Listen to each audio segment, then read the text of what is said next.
capítulo 18. Essa é a palavra que o Espírito de Deus vai nos trazer nessa noite. Você que está em casa, já participou conosco dos louvores, estava uma delícia. Já ouviu aqui uma ministração de oferta. Eu costumo dizer que Deus tem que fazer um milagre na nossa vida hoje, porque muita gente está sem trabalhar, muitas empresas estão fechando, o caos social está se aproximando a cada dia, e nós temos que orar para que os nossos governantes sejam menos políticos e mais humanos, e pensem exatamente no povo que está sofrendo, que está necessitado, porque só há uma pessoa que se preocupa realmente conosco, que é Deus. Então nós temos orado pelos nossos governos, para que Deus desperte, é assim que diz a palavra do Senhor, para orar pelos nossos governantes, para que tenhamos dias de paz, porque hoje realmente nós estamos vivendo dias difíceis, perigosos. E nós vamos falar hoje sobre o oleiro, o vaso e o profeta. E eu vou usar como pano de fundo esse texto aqui, do oleiro e o barro, que eu acredito que é um tema épico entre os cristãos. Eu acho que todo pregador do mundo já pregou sobre o oleiro e o barro. Parece que é já tema de entrada. Não que seja tão fácil, mas que é muito conhecido. Então eu vou ler dos versos 1, de 1 a 6, para termos aqui uma ideia do que o Espírito Santo quer nos trazer nessa noite. E a palavra do Senhor que veio a Jeremias, dizendo: levanta-te, desce à casa do oleiro, e lá te farei ouvir a minha voz, ou as minhas palavras. Desci, pois, à casa do oleiro, eis que ele estava fazendo a sua obra sobre as rodas. Como o vaso que ele fazia de barro quebrou-se na mão do oleiro, tornou a fazer dele outro vaso, conforme o que pareceu bem aos seus olhos fazer. Então veio a mim a palavra do Senhor, dizendo: não poderei eu fazer de vós como fez este oleiro, ó casa de Israel? Diz o Senhor: eis que como barro na mão do oleiro, assim sois vós na minha mão, ó povo de Deus. Pai, quero te agradecer e pedir permissão para entrar em tua presença.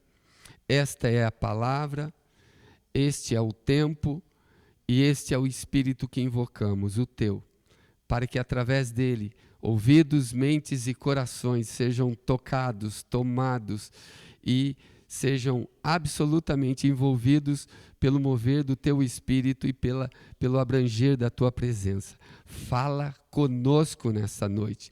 Todos quantos estão ligados conosco em qualquer lugar do mundo, que ouvindo esta palavra possa se render ao Espírito dela e ao Senhor que vos fala. Assim, Pai, peço que como canal de vida, de graça, de bênção, eu possa ser útil hoje nas Tuas mãos. E através da minha vida, que as riquezas insondáveis da Tua sabedoria, que o poder inesgotável que há em Ti, de conhecimento, de temor, de entendimento, venha sobre nós nesta noite.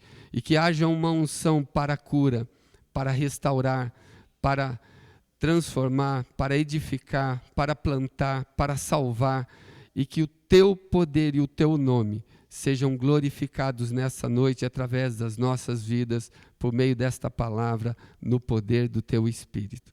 Assim eu oro, abrindo ouvidos, mentes e corações, para que o teu poder e o teu nome sejam glorificados dentro de nós, em nome de Jesus. Amém. Muito bem, gente, nós estamos aqui porque Deus permitiu, e eu vou falar desse profeta, Jeremias. Jeremias, ele é conhecido como um profeta que mais sofreu nas Escrituras, porque ele ele enfrentou um tempo de caos social. Ele profetizou no tempo em que Israel cometia pecados horrendos contra o Senhor. Israel se afastara do Senhor e havia uma ambiguidade em Israel naquele período, onde uma parte da população adorava a Deus no templo e a outra parte adorava Baal nos altos, nos montes. Então Israel estava dividido entre alguns remanescentes que ficaram fiéis a Deus e ainda adoravam e mantinham sua fé no Deus, no Yahvé, o Todo-Poderoso, e outros que adoravam a Baal, inclusive no meio do caos, da pandemia, do sofrimento daquele tempo, eles chegavam a sacrificar os filhos nos montes de Israel. Deus se irou contra Israel, por ser um povo dele, criado por ele, porque era Deus quem mandava a chuva, era Deus quem fazia a terra frutificar, era Deus quem dava o grão, e eles iam e adoravam a Baal. E diziam que Baal é que abençoava, Baal é que derramava abundância. Então Deus decidiu dar uma lição em Israel e levantou a Babilônia contra Israel. Vários povos foram levantados, dentre eles a Babilônia. E Jeremias, que era profeta do Senhor naquele tempo, foi o homem escolhido por Deus para profetizar o que ia acontecer com a nação. Gente, o nome Jeremias significa Yahvé ou Javé exaltará. Jeremias teve um ministério de 40 anos. E no meio desses 40 anos, em algum momento desses 40 anos, Deus falou assim para ele: vai e desce à casa do oleiro, porque lá eu vou fazer você ouvir a minha voz. Nós lemos o texto de 18, de 1 a 6, Deus não falou nada com Jeremias, a não ser no verso 6. Até então, Deus só mostrou. A lição ali era audiovisual. Ele começou a ver o oleiro e ele entendeu a mensagem. Então, parece que Jeremias se tornou uma espécie de profeta do caos, profeta da dor, profeta da destruição. Parecia que em Jeremias não havia nada bom. Todos que ouviam Jeremias fugiam dele, porque ele foi levantado por Deus lá no capítulo 1, antes ainda que ele fosse gerado. Deus o escolheu ainda no ventre. Mas a palavra do Senhor disse que quando ele manda profetizar, parece que Jeremias se tornou uma espécie de amuleto de azar para aquele povo, porque tudo que ele falava era concernente à destruição de Jerusalém, ao cativeiro, ao sofrimento do povo e tudo aquilo que o povo iria passar por causa da desobediência e do distanciamento da palavra do Senhor. Então imagina como era a vida de Jeremias. Eu levantei alguns dados aqui só para que nós tenhamos uma noção exata.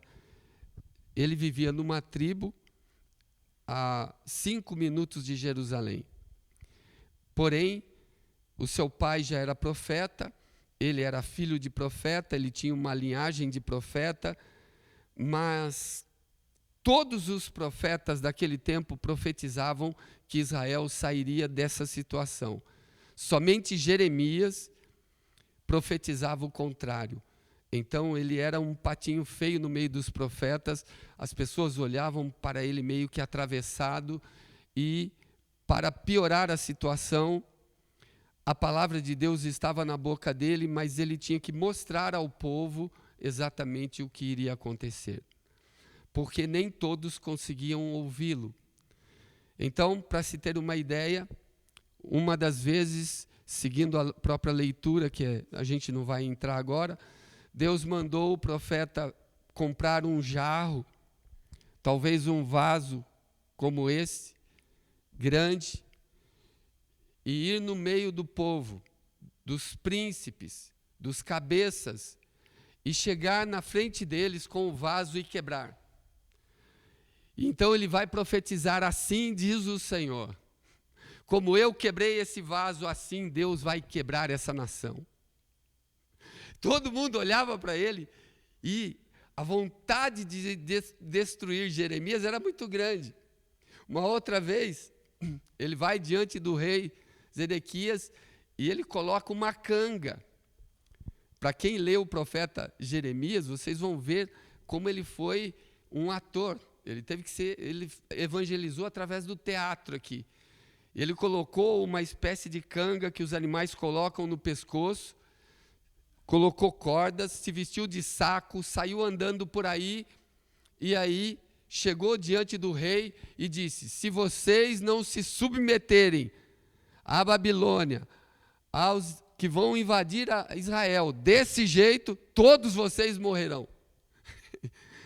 Então imagina que na Bíblia, ele foi no seu tempo um profeta evitado, um profeta que todo mundo tinha medo dele, porque as predições de Jeremias eram muito fortes e não eram boas, porque Israel se afastara do Senhor. Então Deus fala assim para ele: vai lá na casa do oleiro, desce na casa do oleiro, lá eu vou fazer você ouvir a minha voz. Então ele diz que desceu à casa do oleiro conforme a palavra do Senhor. E eu quero começar falando de 3 personagens aqui do texto. Primeiro do oleiro, depois do barro e o profeta.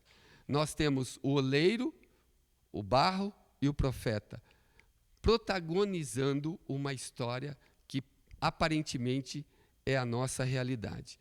Começando pelo oleiro, eu vejo aqui o cuidado do oleiro com o vaso. O oleiro estava ali, sentado. Naquele tempo, ser um oleiro era uma profissão honrosa, de muito valor, e todo mundo procurava isso. E ele estava ali, sentado na sua roda, girando a roda, o barro nas mãos, e ele encontrou um defeito no vaso. Então ele quebra o vaso, e do mesmo material ele faz outro vaso. Eu vejo aqui o oleiro como alguém que, na figura de Deus, que olha as nossas vidas e nos conhece por completo. Não se iluda, nem você conhece você como ele te conhece. Quando nós temos aqui vários equipamentos de áudio, de vídeo, e se eu for mexer em um deles, eu não vou entender nada. Mas se eu fosse o fabricante, eu saberia tudo, todos os componentes, o que precisa, para que serve. Eu vejo o oleiro assim, eu vejo Deus assim. Ele conhece a nossa essência e, por isso, ele nos chama antes da fundação do mundo. Eu fico maravilhado com a palavra de Deus, porque quando você passeia por ela, olhando para os homens de Deus no passado, nós descobrimos aqui, por exemplo, Jeremias, no capítulo 1 do livro dele mesmo, diz que ele foi escolhido ainda no ventre. Olha só como Deus nos conhece. Diz que ele seria profeta às nações sem mesmo ter nascido. Olha como é impressionante. Diz que ele falaria o que Deus queria que ele falasse no futuro, sem ele saber que ainda seria profeta. Olha como Deus tem planos para as nossas vidas. Se nós passearmos ainda, vamos ver Gideão.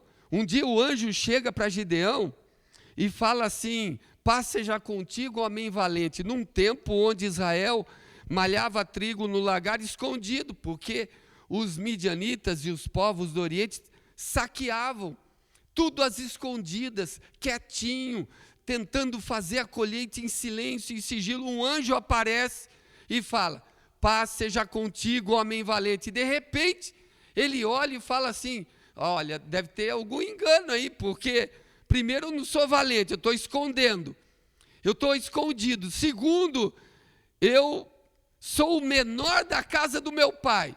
Eu sou a minha família é a menor de Israel. Eu sou o menor da casa do meu pai. Deve ter acontecido algum engano aí. Para Deus me escolher. Sim, você vai levar Israel à vitória e vai tirar o jugo de sobre Israel. Você vai libertar essa nação.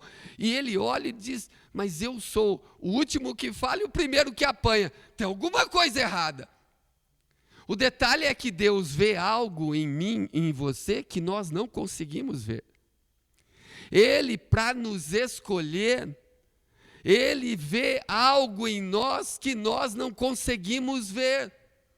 Eu, por exemplo, se fosse escolher alguém para pregar o Evangelho, não seria eu. Na minha vida eu nunca me escolheria. Por me conhecer eu falaria, Deus, tem muita gente melhor. O Senhor sabe, não é comigo que o Senhor vai contar, não sou eu que carregarei esse piano. Eu não tenho capacidade, condições, talento, sabedoria, não tenho nada. Foi assim que Gideão falou. Mas ele é o oleiro. E o barro não pode falar aquele que o mexe, o move, o movimenta, ou aquele que o forma, o que deve ser, o que não deve ser. Uma das coisas, das lições desse texto, é que Deus nos conhece muito antes de existirmos. Tanto é que no Salmo 139, a partir do verso 13, ele vai dizendo que ele escreve os nossos dias no seu livro, quando ainda nem um dia existia. Ele te conhece, povo de Deus. Ele nos conhece. Foi assim com João Batista, um anjo apareceu e disse, ele vai se chamar João Batista e vai preparar o caminho do Salvador. Ora, ele nem sabia disso. Foi assim com Jesus, quando ele aparece, o anjo Gabriel aparece a Maria e fala, olha, ele vai ser o Salvador, o Filho de Deus, será gerado pelo Espírito. E ela diz, eis aqui a serva do Senhor, vamos em frente. Então, o que eu quero trazer hoje, que o oleiro sabe tudo a seu respeito. Ele sabe o quão especial você é. Ainda que ninguém acredite em você, Ele acredita. Deus vê algo em nós que nós não conseguimos ver, louvado seja Deus. Deus nos escolheu na sua soberania. E o texto começa a narrar aqui que Jeremias observa o oleiro trabalhar e o oleiro está ocupado com o seu trabalho, mexendo no barro, mexendo na roda, virando a roda. E interessante de tudo é que quando Deus chama Jeremias, apesar de chamá-lo para algo que ninguém gostaria de fazer, todo mundo fugiria se Deus explicasse antes o que ele seria. Jeremias tinha uma coisa que poucos de nós conseguimos ter a partir do momento que entendemos: serviço. Poucos de nós conseguiríamos servir como Jeremias serviu. Eu vou explicar por quê. Jeremias vinha de uma cidade chamada Anatote. O seu pai era Ilquias, também sacerdote da terra de Benjamim. Ele é chamado ainda jovem, mas ele não tinha experiência.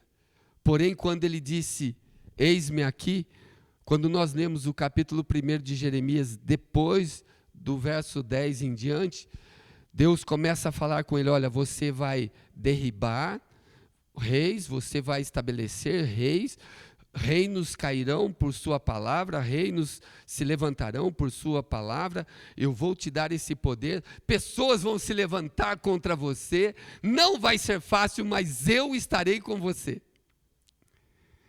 Até aí você acha assim, puxa que bacana, eu vou ser profeta de Deus, vou estar acima da média dos homens do meu tempo, das pessoas do meu tempo, porém, quantos de nós estamos prontos para sermos questionados em nome de Deus?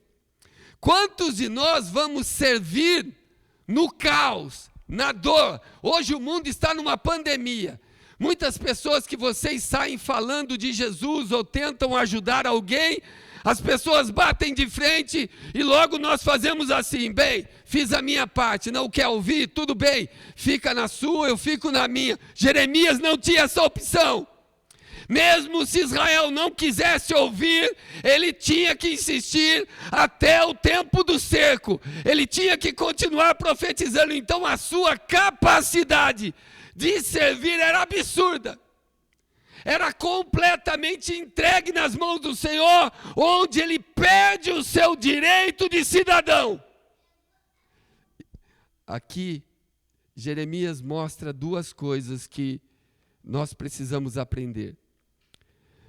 Ele entende que o Senhor é Deus e que a sua soberania o garante, mas ele tem que dar a Deus, para que a obra de Deus aconteça, flexibilidade e disponibilidade. Gente querida do Senhor, servir a Deus, falar de Deus, ouvir de Deus, estudar de Deus, estar em casa no YouTube, ter pregações deitado na sua cama é uma coisa. Você entrar no meio da seara e colher o trigo que pertence ao Senhor é outra coisa. Você entrar no meio dessa nação e encarar os opositores é outra coisa.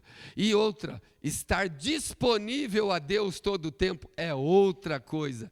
Um fator importante era que Deus podia moldar Jeremias como ele queria, porque Jeremias era flexível. Se Deus falasse: você se veste de saco agora e vai perante o rei, ele ia. Se Deus falasse como falou: coloca uma canga no pescoço, anda se arrastando como alguém que está miserável e derrotado, ele também fez. E se Deus falasse qualquer outra coisa, ele fazia, porque ele tinha obediência e fé dentro dele como regra de prática. Ele era um profeta diferenciado, ele era alguém disponível. A obra de Deus só pôde acontecer porque tinha alguém disponível. Quantos de nós já ouvimos, quantas pregações você já ouviu? Quanta palavra nós já ouvimos? Agora, quantos de nós saímos de casa com um propósito claro? Eu vou visitar alguém, não é mais para um churrasco, não é mais para uma festa. Eu vou visitar alguém para levar a palavra do Senhor. Esse alguém nem sabe que eu estou indo lá para salvá-lo, para buscá-lo. Quantos de nós temos essa flexibilidade de Deus falar? Você tinha um plano, tinha alguma coisa para fazer, mas de repente você quebra a sua agenda porque você é flexível.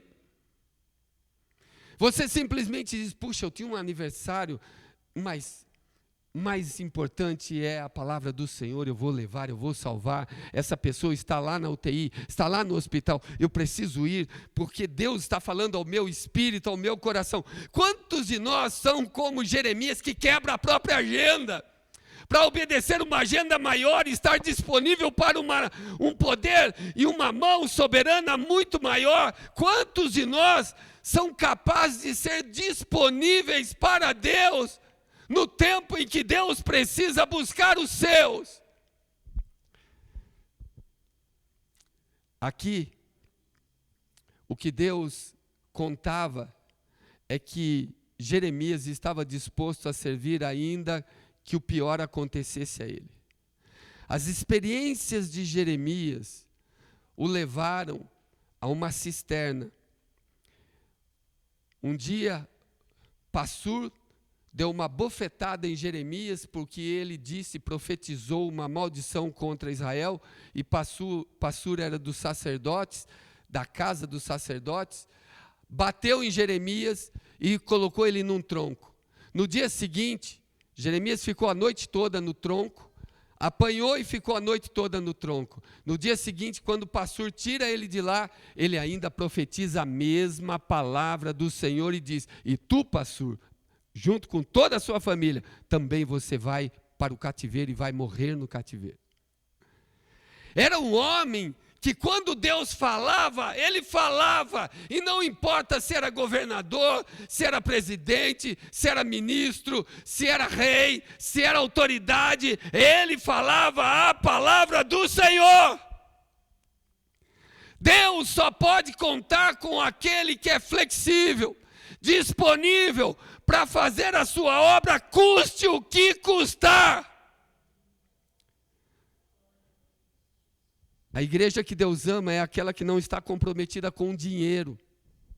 A igreja que Deus ama não é aquela que coloca uma terra de cemitério de Israel, um pedaço de cruz, um copo ungido, um sal grosso, uma flor, um sabão, um lenço acima do sacrifício do Senhor. A igreja que Deus conta não é objeto de fé, ela é pautada sobre o ministério dos apóstolos, ela é pautada sobre o sacrifício da cruz. A igreja que Deus conta não é aquela que passa a mão na cabeça do outro porque ele é homossexual e ele é legal, não é aquele que passa a mão na cabeça do corrupto porque o corrupto alimenta a igreja, porque traz um dízimo alto. A igreja que Deus conta é aquela que aponta o pecado e diz: assim diz o Senhor. Nós temos que ter essa coragem, gente. Na pior das hipóteses, eu e você vamos morrer um dia. O detalhe é que vamos passar daqui, nós já sabemos. Agora o detalhe é para onde vamos depois de passar daqui. Que lugar nós vamos morar para sempre ao sairmos daqui? Se aqui a Bíblia diz, de nada vale o homem ganhar o mundo inteiro e perder a sua alma, é porque o Todo-Poderoso já sabe qual é o fim desse mundo. É porque o livro do apóstolo Pedro já esclareceu: os céus e a terra que agora existem estão sendo reservados para o dia do fogo e da perdição dos homens ímpios. Será totalmente consumido. O dinheiro ganho ilicitamente vai ser consumido. A vida vivida ilicitamente vai ser destruída. E o que vai permanecer é aquele a quem você obedeceu. Jeremias, o oleiro te conhece, Jeremias. 2 Coríntios 4:7 diz o seguinte: que as nossas experiências se tornaram marcas de Deus na nossa vida, como foi na vida de Jeremias. Ele vai para a cisterna, ele vai para um buraco, fica lá debaixo da terra, e diz a Bíblia que ele fica atolado até o joelho na lama, porque a cisterna era um lugar que captava água, e jogaram Jeremias lá. Houve o cerco, Israel foi tomado, foi levado cativo, e se não houvesse algumas pessoas que sustentassem Jeremias com pão e água, ele morreria na cisterna. Olha a vida do profeta.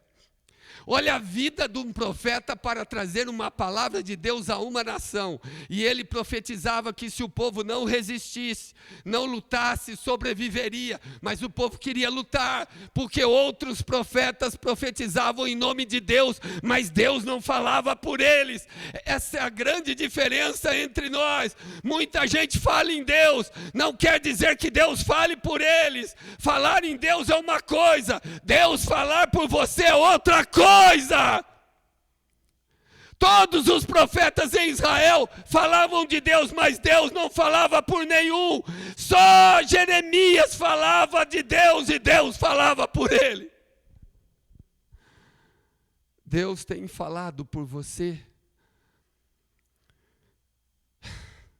A Bíblia diz que nós temos, porém, esse tesouro em vasos de barro, para que a excelência do poder seja de Deus e não da nossa parte. Você que faz a obra de Deus, que fala a palavra de Deus, que quer servir a Deus, tem que servi-lo de todo o coração. Você não pode servir a Deus por causa de você, nem para ficar acima dos outros, nem para comandar, nem para ter facilidades, nem para ganhar dinheiro, nem para fazer fortunas, nem para enganar o povo, nem para vender a fé. Você só pode falar a palavra de Deus, aquela que Deus falar para você, mais nada, porque o poder é dele. Eu sou só um canal, você é somente um canal, profeta, nós somos só um canal. Eu não sou a água vivificadora, eu sou um canal por onde esse poder emana. Então, seja um canal desobstruído, limpo, para que a excelência do poder continue dentro de você. Porém, você não é a excelência do poder. Nós carregaremos, nós temos a honra de carregar a excelência do poder, mas a nossa vida não nos pertence.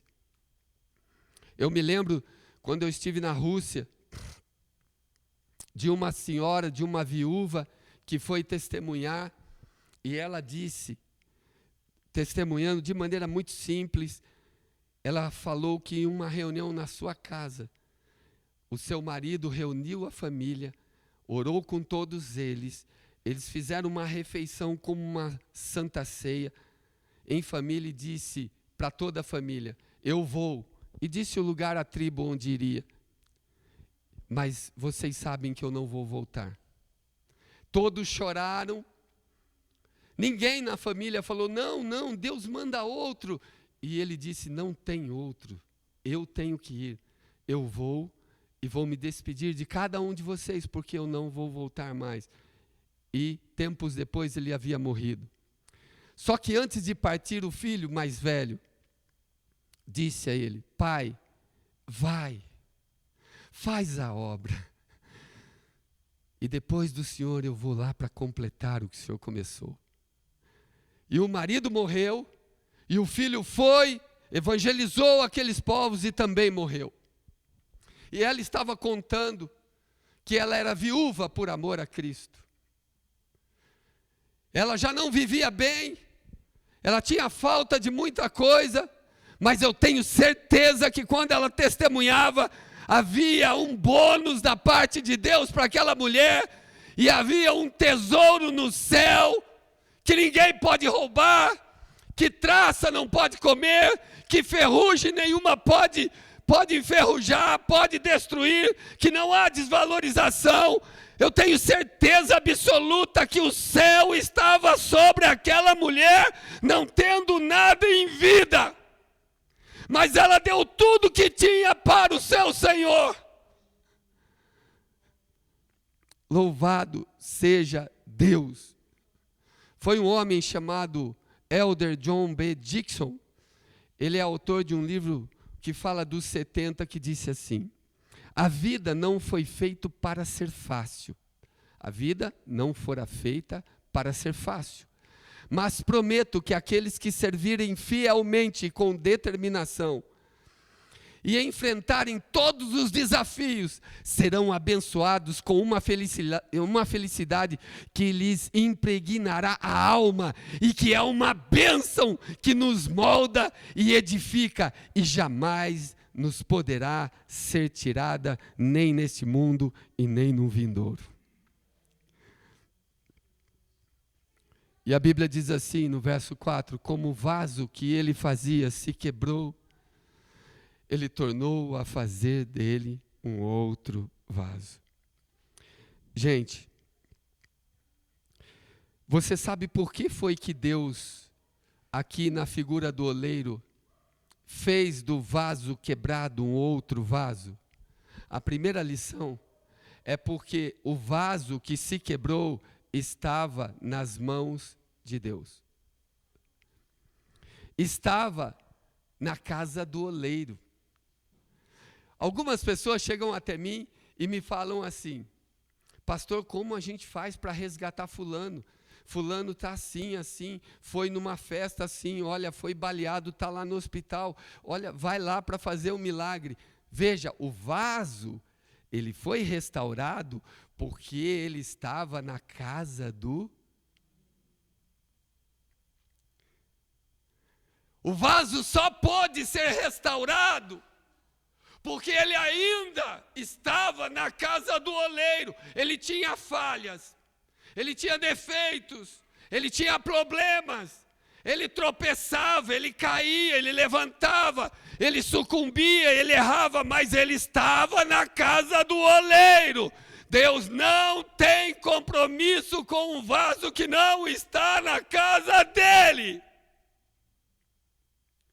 Nós achamos que qualquer lugar serve, você pode frequentar, você pode ir. Não, nós sofremos consequências dos lugares que frequentamos, porque esses lugares nos formam.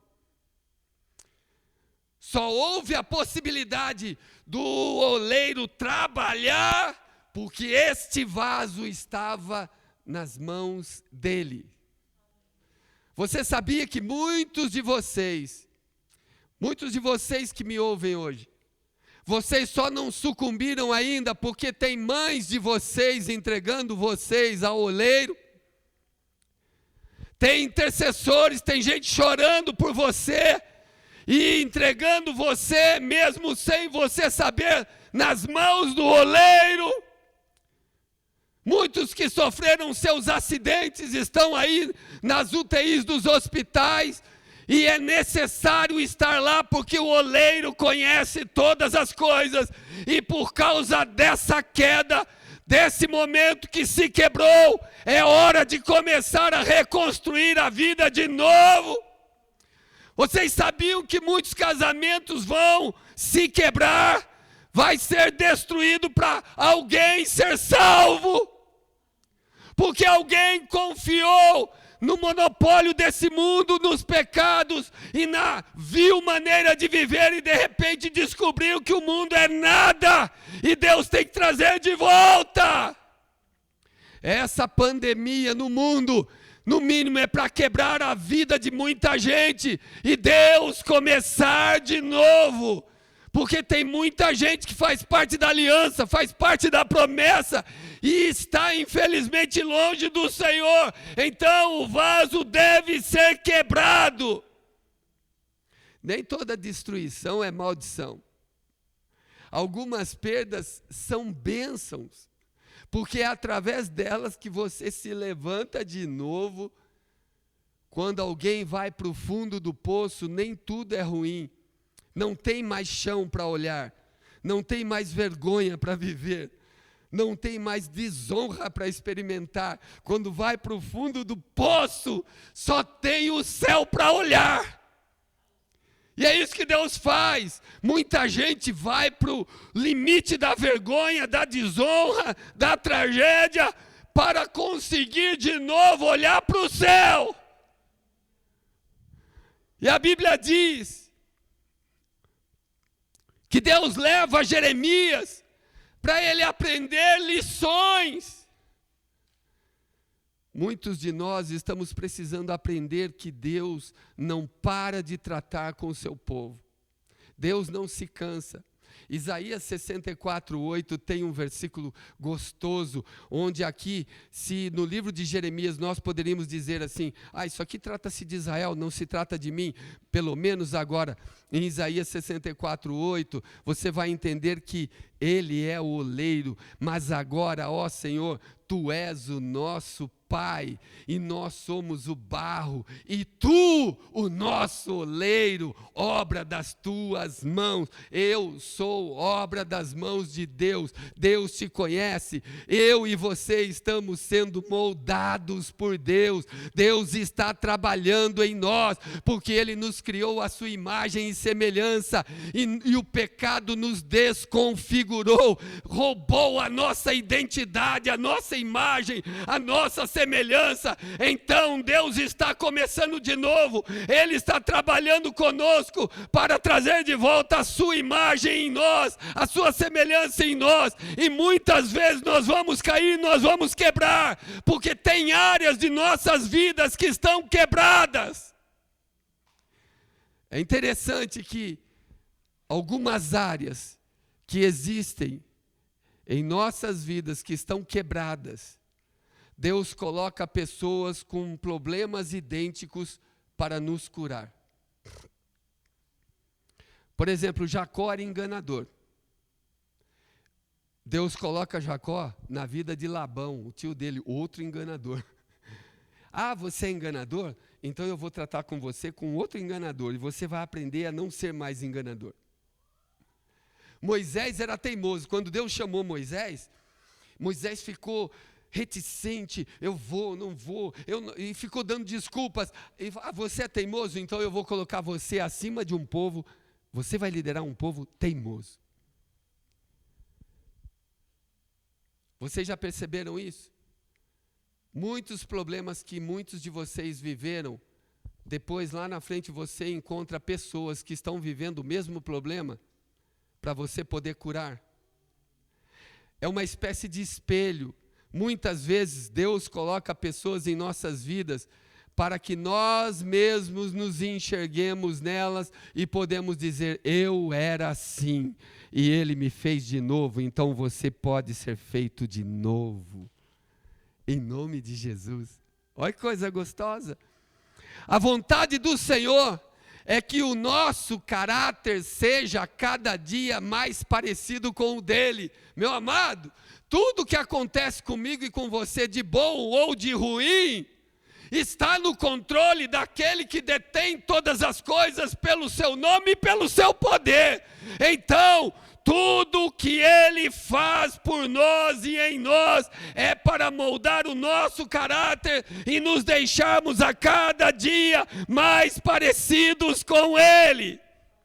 Não é fácil sermos moldados por Deus, mas o oleiro, quando ele pega o vaso e ele vê que o vaso está deformado, ele não vai ser vaso para honra, ele vê que o vaso está deformando e está cada vez mais entortando, ele quebra o vaso, e ele não joga fora o vaso, e ele faz dessa mesma massa um outro vaso de honra, conforme a vontade do oleiro, sempre. Deus diz como Ele quer a sua e a minha vida, por isso que a minha vida não é igual à vida do outro. Não adianta eu me ver, mirar no outro e falar, Deus, eu quero receber o mesmo que o outro recebe. Eu quero ter oportunidade a mesma que o outro tem. Eu quero pertencer à família que o outro pertence. Não dá. O oleiro é soberano. A sua vontade é eterna. E Ele já estabeleceu para mim e para você o que seremos, o que faremos, como viveremos aqui. Eu e você é que temos que nos amoldar à vontade dEle. É por isso que muita gente acaba desistindo. Muita gente para no meio do caminho e não continua. Olha quantos começaram na obra com você. E todos começaram com a mesma promessa. Todos começaram debaixo da mesma palavra. Todos foram cheios do Espírito, foram tomados pela glória do Senhor e todos foram convencidos pelo poder de Deus. Mas como Deus quer moldar cada um segundo a sua maneira, segundo o seu poder, segundo a sua sabedoria, segundo o que cada um pode render para Ele na área em que Ele escolhe, muitos não suportam e ficam quebrados. Tem gente que fica 10 anos afastado. Tem gente que já foi chamado por Deus, tem ministério, tem habilidades, foi preparado por Deus, foi discipulado, já tem todas as condições para fazer, mas sofreram uma decepção com o pastor, sofreram uma decepção com a igreja, sofreram decepção com o irmão, sofreram decepção com a instituição e pararam no meio do caminho e você encontra com eles, eles estão mortos-vivos, eles estão quebrados, vaso quebrado, gente que não se levanta mais, e você pergunta, ele fala, olha, eu sei como é, o culto é assim, eu sei como é a liturgia, a presença de Deus depois vem, a gente chora, levanta a mão, a gente se arrepia, Deus se manifesta, eu sei, já vivi tudo isso, mas sabe de uma coisa, eu não quero mais, porque eles não suportaram Deus lixar o vaso. Eles não suportaram Deus desentortar o vaso. Eles não suportaram Deus consertar a fratura. Eles não suportaram Deus corrigir o pecado. Eles não suportaram. E eles decidiram parar. Desistiram da caminhada. O barro, meu querido, meu amado, por mais dinheiro que você tenha, por mais instrução que você tenha, por mais condições sociais, psicológicas, tudo, por mais preparação que você tenha na vida, você vai feder igual a todo mundo se morrer. O vaso em si mesmo não tem valor algum, mas nas mãos de Deus ele vira uma obra de arte.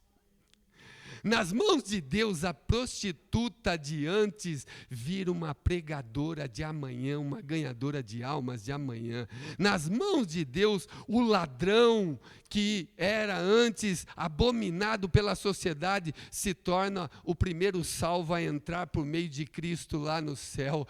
Nas mãos de Deus nos tornamos uma obra de arte. Por isso que o mundo fica impressionado. Porque ele pega as coisas loucas e as que não são, para tornarem loucas as que acham que são. Deus não desiste de trabalhar em nossas vidas enquanto estamos nas suas mãos. E agora eu vou falar uma coisa aqui que é um pouco forte. E é algo que a maioria da igreja não entende. Antes de Deus trabalhar através de mim, Ele trabalha em mim. Escute isso. Se eu perguntar para a maior parte da igreja, ou daqueles que me assistem, qual é o seu maior desejo? Os que amam a Deus vão dizer assim: meu maior desejo é ser usado por Deus. É que Deus me use mais do que qualquer pessoa nesse planeta já foi usado. Aqueles que amam a Deus fatalmente responderiam que queriam dar o seu melhor para Ele. Agora, essa é a palavra de Deus para você. Antes de Deus receber o que você pode dar a Ele, Ele precisa receber você. Se Ele não receber você, o que você dá a Ele não é aceito. Gênesis 4 fala de Caim e Abel. Então vem Abel, lá no verso 4 e 5, vem Abel e oferece uma oferta ao Senhor, uma ovelha. E Deus diz assim: para Abel e para a sua oferta vem em segundo lugar. O que Abel podia dar veio depois. Primeiro Deus olhou o coração de Abel. Para Abel e sua oferta atentou o Senhor. Deus recebeu. Depois vem o verso 5 que fala de Caim. E ele diz assim: mas para Caim e a sua oferta, Deus não recebeu. Isso significa que Deus trabalha, antes de Deus trabalhar por nós, Ele trabalha em nós. Por isso que tem muita gente dentro da casa de Deus como vaso quebrado. Porque não deixa Deus trabalhar. Porque Deus não aceita o vaso com defeito. Antes de Deus trabalhar por mim, através de mim, Ele trabalha em mim. E interessante que Deus, Ele não faz reparos em vasos velhos. A Bíblia diz que em Cristo Ele faz de novo. Isso significa que os seus pecados não ficam pendurados ou escondidos no cofre, na caixa forte de Deus, para Ele jogar em rosto um dia que você tropeçar. Ele não deixa nada velho, Ele não tem esses trastes, Ele não tem essa sujeira, Ele não tem esse pecado no céu. A Bíblia diz que em Cristo Ele faz novo. A Bíblia diz em 2 Coríntios 5:17, que a obra dele em nós não é uma reforma estrutural do velho homem, mas é uma modelagem no barro para um novo homem, ou seja, ele quebra o velho e faz de novo, e ele diz: agora que você está em Cristo, você não é uma velha criatura perdoada, você é uma nova criatura que começa a viver a partir de Cristo. Por isso que os nossos pecados ele não se lembra mais. Louvado seja Deus, em Cristo somos novas criaturas. Aleluia. É interessante também que o oleiro não trabalha com alguns materiais. Por exemplo, o vaso não é de pedra, porque a pedra não tem liga, não ia dar. O vaso não é de areia, porque a areia não tem liga. A pedra, ela é muito dura, então Deus não pode pegar algo muito resistente. Muitas pessoas não conseguem ser quebradas por Deus e refeitas por Deus, porque o coração é de pedra. Por isso que ele fala no profeta Ezequiel: eu converterei seu coração e transformarei esse coração de pedra em coração de carne, porque senão eu não posso agir aí. Muita gente que se endurece, Deus não pode agir, e esses não entram no descanso de Deus, porque resistem ao Espírito Santo de Deus.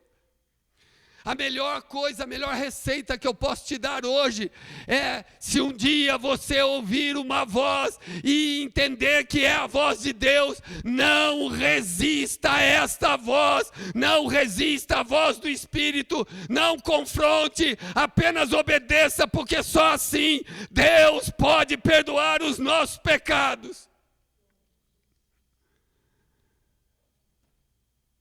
Coração de pedra não pode ser mudado. Um coração de areia, ele não pode, ele não tem liga, ele não vai ligar. Lama só vai sujar o oleiro. Ele precisa de barro, porque o barro tem liga e se submetem à modelagem do oleiro. Você tem que ser flexível para o Senhor. Se você não perdoa e Deus manda perdoar, seja flexível, obedeça. Se você tem o seu senso de justiça própria e vive à mercê dele, joga isso fora e olha o que a palavra de Deus diz, porque verdade aqui só existe em Cristo.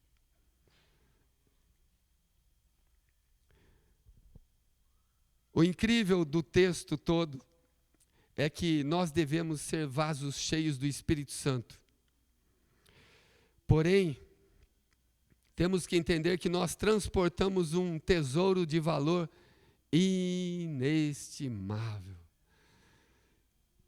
Gente, quando o texto de João 14 fala assim que o mundo não pode conhecer, a partir do verso 16, fala: o mundo não pode receber o Espírito Santo porque não vê e nem o conhece. Mas vós o conheceis e ele estará em vós. Meu Deus do céu, gente, que tesouro é esse? O mundo não pode conhecer. Você pode falar para o homem carnal, ele vai dizer que você é fanático, que você não sabe o que está fazendo, que está perdendo tempo de ir para a igreja, você está perdendo tempo você podia buscar outras coisas, de repente você podia estar indo se divertir em outros lugares, mas você está indo na igreja, você é bitolado. O mundo não pode conhecer esse Espírito porque não vê e não conhece, mas vós o conheceis, porque ele habita convosco e estará em vós. Temos este tesouro em vasos perecíveis, de barro. Isso quer dizer o seguinte: saiba de onde Deus te tirou, pelo amor de Deus. Não pensa que você é ouro, que você é a última Coca-Cola do deserto, que você é um malandro Coca-Cola, todo mundo é bobo e só você é o esperto. Não pense, porque a palavra de Deus diz que esse tesouro, ele só está disponível para vasos de barro, que não rouba a glória que é do Senhor, que não rouba a excelência que é do Senhor. Aleluia! Aquele que diz que o Senhor é Deus e crê nisso. E pasme, meu amado, não tente ser o que você não é, porque Ele sabe tudo, tudo, tudo a meu respeito. Ele sabe tudo. Ele sabe até aquilo que o seu travesseiro ouve. Ele sabe até aquilo que o seu pensamento grita. Ele sabe tudo aquilo que até no seu pensamento você pensa com vergonha. Ele sabe. Ele sabe o que você maquina. Ele sabe para que lado vai o seu coração. Ele sabe para que você está ligando para essa pessoa. Ele sabe qual é a intenção de você elogiar fulano. Ele sabe todas as suas manobras, maquinações, pensamentos. Ele sabe. Salmo 139, verso 1 até o verso 18, diz: Senhor, Tu me sondas e me conheces. Tu conheces o meu assentar, o meu deitar, o meu levantar. E de longe, Tu conheces os meus pensamentos, sem que haja uma só palavra na minha boca. Eis que Tu, ó Senhor, tudo conheces. Ele te conhece, vaso. Ele sabe muito bem quem é você, por que é que você prega, por que é que você louva, por que é que você faz lives. Ele sabe por que você se apresenta, Ele sabe tudo. A Bíblia diz que a palavra nem me chegou à língua, nem me chegou à boca, e eis que esse meu Senhor tudo conhece, Ele sabe o que vai sair.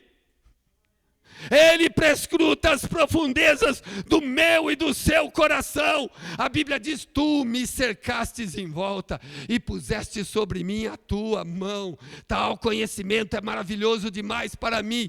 Tão elevado é que eu não posso atingir. E o salmista pergunta: Senhor, para onde fugirei do teu espírito? Para onde fugirei da tua presença? Se eu subir ao céu, tu aí estás. Se eu fizer no inferno a minha cama, eis que tu aí também estás. Se eu habitar nas extremidades dos mares e tentar me esconder de ti, eis que ali tu também estás. Se eu disser: ocultem-me as trevas, tornem-se noite a luz que me circunda, quero me esconder da face do Todo-Poderoso. A tua palavra diz: nem as trevas são escuras demais para ti, mas as trevas e a luz são para ti a mesma coisa. Para onde fugirei do teu espírito? Pelo amor de Deus, reconheça de onde você saiu, reconheça quem te gerou, reconheça quem te formou. Obedeça ao discipulado que Ele estabeleceu ainda com os apóstolos, e de fazer discípulos. Todos nós somos barro. Não pense que você é melhor do que ninguém, porque não é. Nós somos criados da mesma massa, só estivemos em fornadas diferentes, por isso que cada um nasceu em um dia, mas nós somos o mesmo material. Quem tem dinheiro é igual quem não tem, quem tem conhecimento é igual quem não tem, porque para Deus somos todos iguais. A palavra do Senhor, ela vem nos ensinar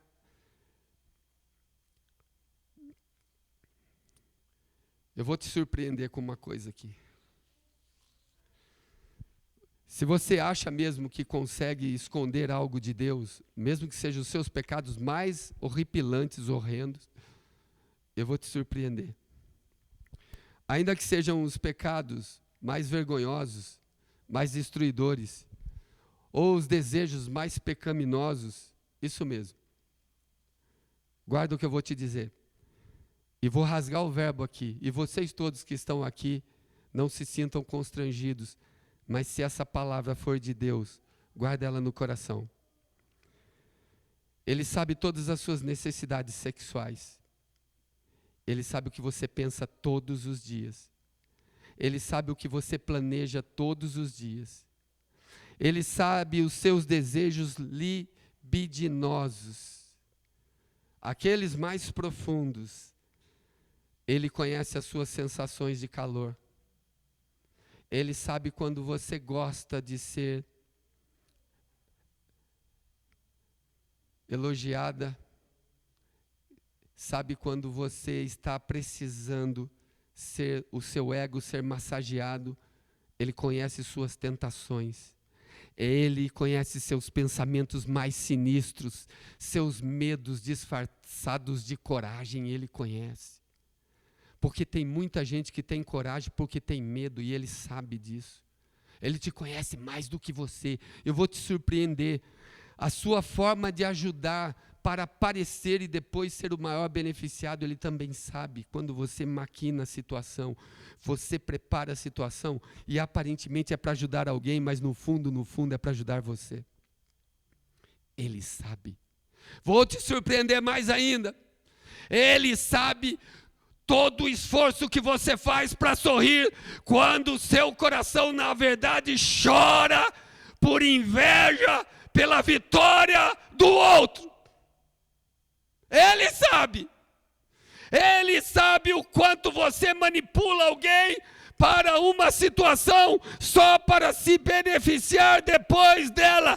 Deus tudo vê. Não adianta o esforço inútil para fugir da sua palavra, porque ele confronta o seu coração com o seu pecado na sua consciência.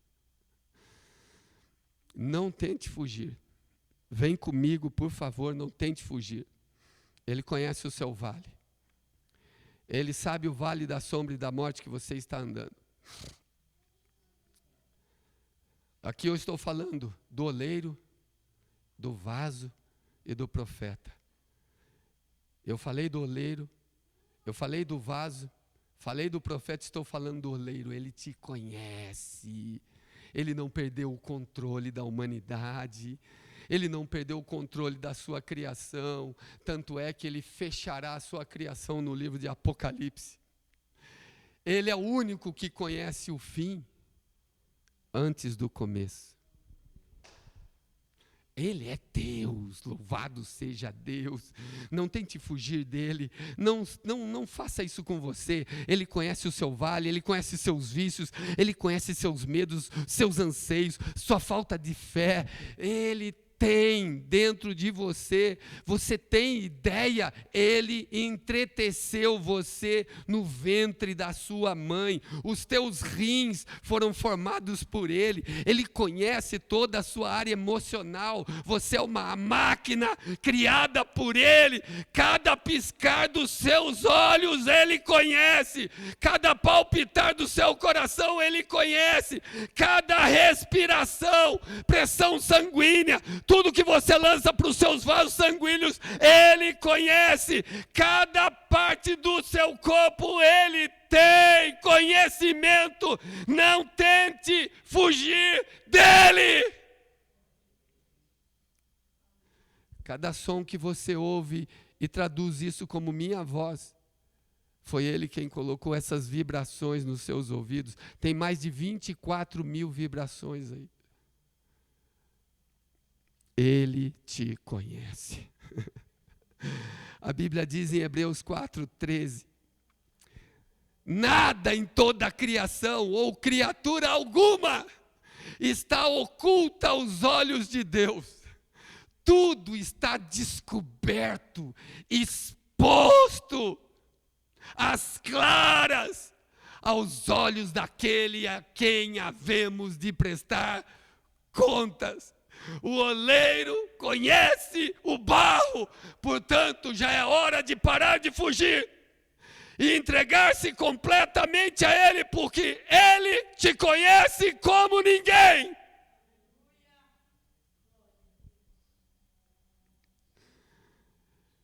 Eu vou caminhar para o final dessa mensagem. Ele sabe por que você fez o que fez e faz o que faz, e por que você quer fazer o que quer fazer. Vou repetir para você. Ele sabe por que você fez o que fez. Ele sabe por que você faz o que faz. E Ele sabe o que você quer fazer.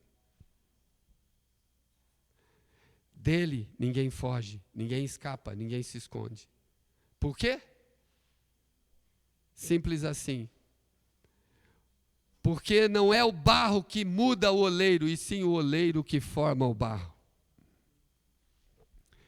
Malaquias 3:6 diz assim: eu, o Senhor, não mudo. Eu, o Senhor, não mudo. E a palavra do Senhor vem sobre nós hoje, no verso 6 do capítulo 18 de Jeremias, dizendo assim: você viu Jeremias, como este vaso estava quebrado, e o oleiro fez dele um novo vaso? Não poderei eu fazer como fez o oleiro, não poderei eu fazer de vós um novo vaso, ó casa de Israel? Aquele que te conhece te chama hoje para uma restauração. Aquele que te formou, te criou, quer te honrar de novo e te levar aos teus lugares altos. Vem com Ele. Aquele que conhece a sua vida, a sua história, Deus quer te curar e te restaurar todas as forças. Vem para Ele, vem para a sua palavra. Deus quer te levantar de novo e restaurar teu ministério que está no chão, que foi tomado, que foi roubado, que foi perdido por causa da dureza do seu coração. Volta para Ele. Deus quer te modelar de novo e marcar a sua história no céu. Vem para Ele. Vem para o oleiro e fala para o oleiro: me faz de novo.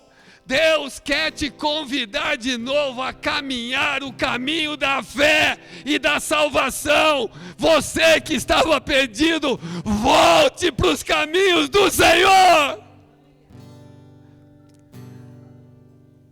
O oleiro quer fazer de você um novo vaso. Quer fazer de você um vaso novo. Vem para Ele nessa noite. E a palavra do Senhor vem te encorajar em Efésios capítulo 2, versículo 1. Ele diz assim: vem para Ele, porque Ele tem poder para te vivificar. Mesmo estando você morto em delitos e pecados. Vai, vaso. Vai, vaso, e se entrega. Vai, vaso, e para de fugir. Vai, vaso, e se rende. Vai, vaso, e ouça a voz para receber vida novamente. O oleiro é o Senhor.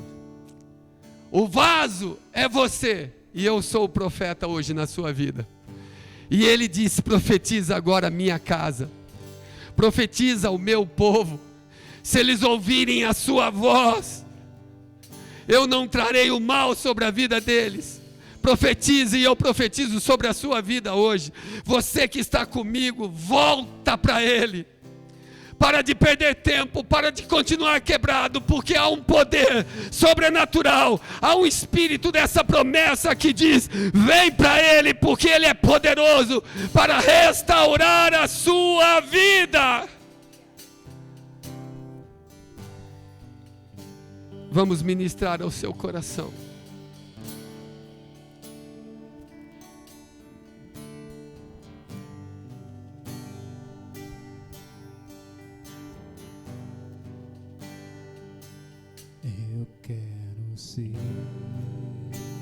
Eu quero ser, Senhor amado, como um vaso nas mãos do oleiro. Como um vaso nas mãos do oleiro. Quebra a minha vida. Quebra a minha vida. E faça de novo. E me faça de novo. Eu quero ser. Eu quero ser. Eu quero ser. Eu quero ser Um vaso novo. um vaso novo. Isso, eu quero ser, Senhor. Eu quero ser, Senhor amado,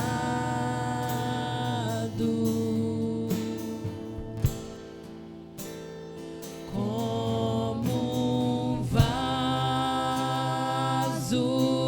nas mãos do olheiro.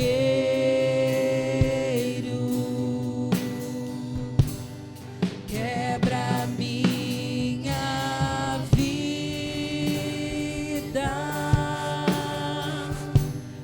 e me faça de novo.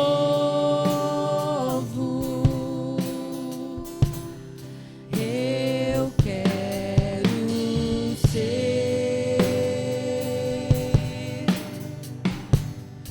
Eu quero ser um vaso novo. Agora bem suave, vocês vão sussurrando essa música e eu vou orar com todos os que estão conosco.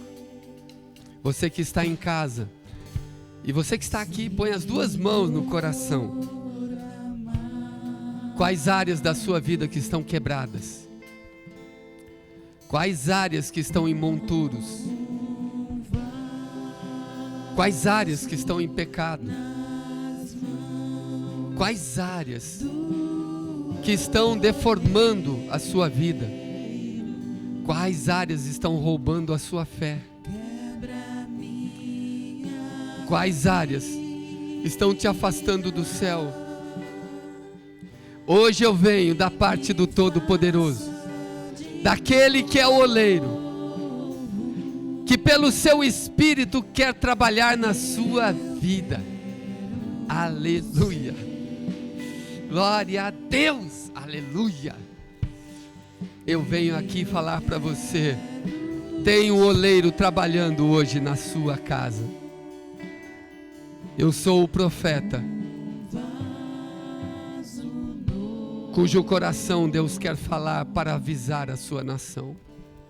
Vem, renda-se a Ele, peça perdão, entregue-se, se desmanche no colo dEle, nas mãos dEle.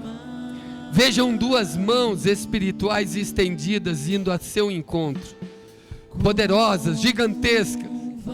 Você tem a opção de esconder, de fugir, ou de se render e se jogar nela e dizer: faz de novo, Senhor. Eu já fui uma pessoa cheia do Espírito Santo e não sou mais. Eu já fui uma pessoa de sonhos e não sou mais. Eu já fui uma pessoa muito usada por Ti e não sou mais. Eu já fui um evangelista e não sou mais. Eu já fui um intercessor perseverante e não sou mais. Eu já fui alguém em quem o céu podia confiar e não sou mais. Eu me rendo. Eu paro de fugir e eu me entrego nas Tuas mãos. Faz de novo, Senhor. Diga a Ele que você quer ser esse vaso transformado. O oleiro está neste lugar pelo seu Espírito. É Ele quem usa o seu profeta para avisar o seu povo. Ouça a voz do Senhor, para não experimentar o opróbrio das nações, para não viver à mercê de coronavírus, para não viver à mercê das más notícias. Ouça a voz do Senhor, para que Ele mude a sua história, para que Ele molde o seu caráter. Oh, vem, mão poderosa do céu, Espírito maravilhoso, trabalha nessas vidas nesta hora. Trabalha nos corações, Senhor. Converte os corações, cura os corações, liberta os corações, transforma os corações, em nome de Jesus. Eu abençoo a sua vida. Você que está se rendendo a Cristo nesta noite. Você que está afastado dos caminhos do Senhor e quer renovar sua aliança com o céu. Faz comigo essa oração. Põe as mãos no seu coração. Bate no seu peito, reconhecendo que tem faltado com Ele, reconhecendo que é pecador, que é miserável e precisa da graça de Deus. Põe as mãos no seu coração e diz assim comigo: Senhor Jesus, perdoa os meus pecados. Eu paro de fugir. Eu me rendo. Eu quero ser. Eu quero ser um vaso novo. Diga assim comigo: Senhor Jesus, entra na minha vida, entra em meu coração, toma a direção da minha vida. Eu renovo a minha aliança contigo, com o céu. Eu te aceito como meu único e suficiente Salvador. Perdoa todos os meus pecados, cometidos através de palavras, obras, gestos, atitudes, pensamentos, e tira o meu nome do livro da morte. Escreve o meu nome no livro da vida. E me recebe de novo como parte da maior família da terra, que é a tua igreja. E me faça de novo. Porque eu quero ser, Senhor. Eu quero ser. Eu quero ser Eu quero ser um vaso novo. um vaso novo. Pai, eu abençoo o teu povo. Abençoa aqueles que estiveram conosco. Por onde essa palavra chegar, que as vidas sejam tocadas, atingidas, convertidas pelo teu poder. Que nenhum obstáculo, que nenhuma força, natural ou sobrenatural, possa impedir o poder dessas palavras, se elas vieram do céu. O Senhor tem prioridade, elas são tuas, e como autor delas, envia para os 4 cantos desse planeta, até que os corações sejam convertidos e entregues a Ti, pelo poder do Teu Espírito Santo. Assim, Pai, nós te agradecemos por essa noite, por esses momentos, por esses corações, pelo Teu Espírito, pela Tua palavra, pela Tua presença e pela Tua graça derramada sobre nós. E declaramos bênçãos sem medida, recalcadas, sacudidas e transbordantes sobre todos aqueles que nos ouviram, nos assistiram, e sobre todos os que hão de ouvir e assistir, em nome de Jesus. Você que foi abençoado na sua casa, você vai dizer assim comigo: isso que é Deus! Vamos falar juntos?